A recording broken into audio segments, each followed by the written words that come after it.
তো আপনাদের জন্য আজকে আরেকটি বিদ্যা নিয়ে এসেছি, সেটা হলো দুর্গা সান।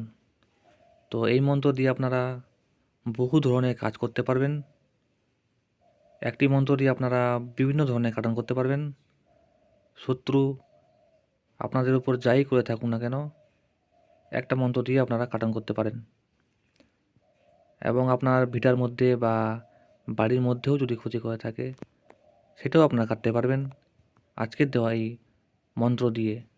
এই দুর্গা সান আরও বিভিন্ন রকম বিভিন্নভাবে প্রয়োগ করা যায়। তো আমি আজকের যে নিয়মটা দিব বা বিধি দিব, সেটা হচ্ছে যে জল নেবেন। পরিষ্কার জল নিয়ে, 1 ঘটি পরিষ্কার জল নিয়ে আজকের এই দুর্গা সান মন্ত্রটি আপনারা 3 বার পাঠ করে 3টি ফু দিবেন।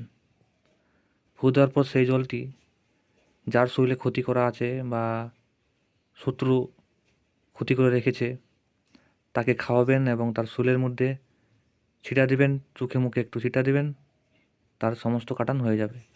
আর বাড়ির মধ্যে বাস্তুর মধ্যে ক্ষতি করা থাকলে বাস্তুতে ছিটালে বাস্তুদোষও কেটে যাবে।